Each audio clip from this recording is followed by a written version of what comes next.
سلامونه ګرانو دوستانو زمان فریدی ده تاسو زما غږ د زمان کرپټو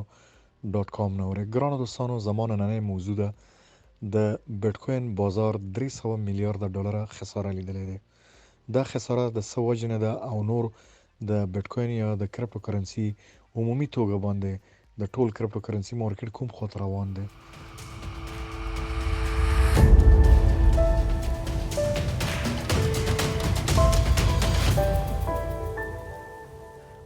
همیشه چې زمان کرپټو ډاٹ کام تاسو ته خبر راوړي هغه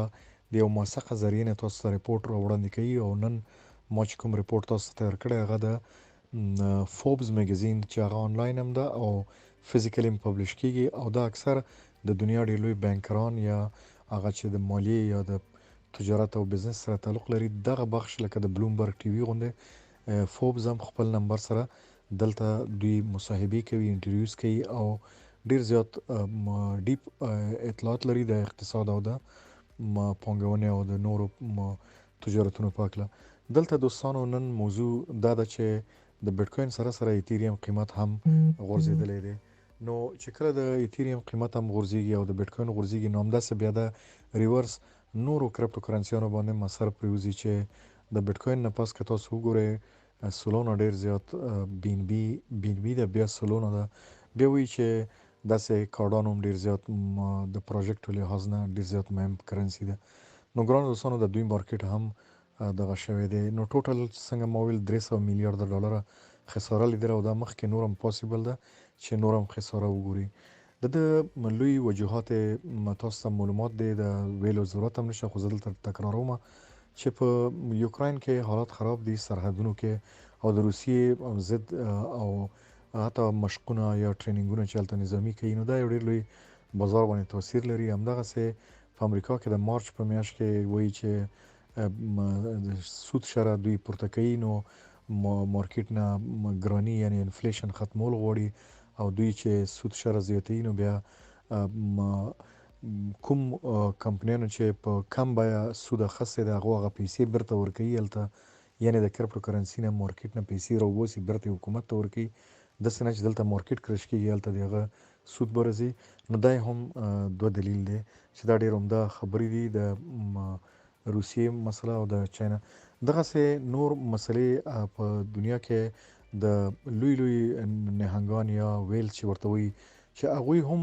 د سره ډیر زیات یو لوی مهم رول لري چې کولی شي مارکیټ منیپولیټ کړي خپل خوخه د پاره مارکیټ کې او خوف ایجاد کړي هغه همدغه سکیږي چې په خبرونو سره نیگیټیو فیر خوري یره خوري چې ته خرڅ کې خو زمان کرپټو ډاٹ کام همیشه په خپل هغه حد او اندازه او لیمټ معلومات سره تاسو سره همیشه په ارتباط کې دا تاسو نه د غوښتنه کوي چې کله مارکیټ کرش کېږي دا د اخیستو وخت د خرڅولو وخت نه د خو بدبختانه وایو کدام داسې یو سایکولوژیکلی یو رواني د انسان په ذهن باندې یو اثر راځي چې د قیمتونو غورځېږي نو دا خرڅ کوي الان کې کوم خلکو چې قرضې اخیستي هغه خو ځکه ویریږي هم نو ځکه چې بیا په هغې باندې سود هلته زیاتېږي بیا دغه کې خو چې یو چا خپلې لږې ډېرې پیسې وي او هغه په ګران اخیستي او بیا چې مارکیټ کرش کېږي نو هغه ته بیا ارزان خرڅوي نو په مرور زمان ستا پورتفولیو ډېر کمزوری کېږي او ستا پورتفولیو بالاخره ختمي دا ډېر خطرناک دی نو ګرانو دوستانو که تاسو زما په ټیک ټاک کې لیدلی وي هلته یو ویډیو پن دی چې هغه ما د مثال په توګه تاسو ته زه یو مثال وړاندې کوم د شیبا اینو په هکله ما یو ریپورټ تاسو ته جوړ کړی و هغه ما په یوټیوب کې هم شیر کړی دی په ټیک ټاک کې هم په ټویټر فیسبوک ټول کراس د سوشل میډیا کې ما شیر کړی هغې کې ما هم دا ویلي دي چې د شیبا اینو یې په 12 د فروری یعنی 8 ورځې 9 ورځې مخکې ما جوړ کړی او تاسو ټول دوستان ته مې ویلي چې تاسو که 100 میلیونه شیبا اینو دې وخت کې اخلي نو هغه په 3310 ډالر باندې کېږي خو مارکیټ کې دی چې کرش شي او هغه مارکیټ کرش شو په هغې باندې ما یو شارټ ویډیو په ټیک ټاک کې بیا هم جوړ کړی دی تاسو کولی شئ ویډیو وګورئ مارکیټ کرش شو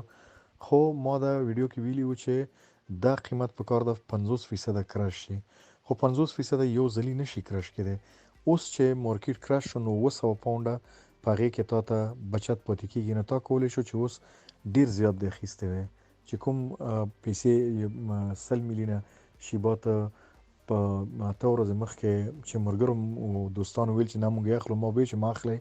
خو د هر سړي خپله خوښه ده، زموږ خالي نظر دی. هغه 3300 پیسې ستا اوس شوې 645 ډالره، نو ته تقریبا 900 ډالره تا لاس که، نو که تا هغه ساتلی وی نو اوس دې اخیستی شو. نو چې څنګه پرایسونه لاندې راځي نو همداسې ورو ورو به ته اخلی، په دې چې کیدای شي نور زیات کرش شي، نیم قیمت ته راشي، 10% نه 50% نه کرش شي، نو ته نور هم زیات اخیستی شي. خو ځکه زه اکثر تاسو ته وایم چې کله کله چې تاسو کوشش کوئ چې کله کله پرایس غورځېږي نو هماغه وخت کې لږ لږ اخلئ، زیاتې پیسې مه استعمالوئ، ځکه چې دا کیدای شي د مارکیټ بیرته ډېر زیات لاندې لاړ نه شي، نو بیا نو تا خو مخکې څه اخیستي او که بیا لاندې لاړ نو نور به واخلئ. خو چې کله بره ځي دې وخت کې دا ضروري نه ده چې تاسو هغه کوین واخلئ. که هغه شیبه اینو ما یو مثال تاسو له درکړه، تاسو دې وخت کې کولی شئ که ډے ټریډ کوئ یا لکه ګورئ چې خپله ګټه اوچتوئ، لانګ ټرمز کې انتظار نه کوئ چې شیبه اینو 1 پنس رسي، نو هغه وخت کې تاسو کولی شئ چې هغه خرڅ کړئ، بیا چې ارزانېږي بیا واخلئ. خو که تاسو پوهیږئ چې یو چا تاسو ته ویلي وي او مخکې نه یې پرډکشن کړي او اوس تاسو ته زه پروف او مثال سره وایم او زما ویډیو موجود ده چې مارکیټ به کرش کېږي او هغه کرش شو، نور هم کرشېږي، لګیا ده لا جیو پالیټکس او په دغه کې امریکا کې د بازار د سهم چې مارکیټونه حالات خراب دي، د سود شر امریکا اوچتوي چې انفلیشن کنټرول کړي ګراني، نو دغسې په خپل نمبر سره فوبس میګزین چې د هغې یو مهم خبر چې خور کړی دی هغه دا ده، په نوم د ډیون فرینز یو څوک دی چې هغه د اوپن سی چېرته چې نفټیانې خرڅېږي او اخیستل کېږي، پانګونې کېږي، نو هلته هغه خبره کړې ده چې خلک وایي چې اوپن سی هک شوی ده. نه هک شوی نه دی، بلکې 23 کسانو چې دلته نفټیانې اخلي او خرڅوي، دوی د اخیستو خرڅولو وخت کې د خپل د کوډونو په ترو باندې د زموږ ویب سایټ یا بلاک چین یې دغه کړی دی، وایرس کړی دی یا یې میکروبي کړی دی، نو هغې وجې نه دلته جعل کارونه شوي دي، دلته مارکیټ په خطره کې ده، ځکه چې یو جعلي د خلکو نه غلاګانې شوي دي، څوک نه پوهېږي په دې چې هغه هیک کړي هغه. نو چاینا هم دا ویلي دي چې میټاورس او ان اف ټي مارکیټ کې ډېر زیات فراډ یا تقلب روان ده، نو ډېر زیات احتیاط وکړئ چې دا هم یو ډېر زیات مهم رول لري چې کله خلک اخله خرڅول او ټریډینګ په ان اف ټي او میټاورس کې بند شي، نو د روسیې جنگ شي او هلته سود ګران شي، نو دا ټول چې تاسو یو ځای کې نو کلیکټ کوئ، نو هغه دغه وجه ده چې مارکیټ کرش کېږي. خو مارکیټ کرش کېدل به ډېرو ته تاوان لري، ډېرو ته ګټه هم لري، په دې چې څوک چې پیسې لري هغه اخلي. نو ما په همدې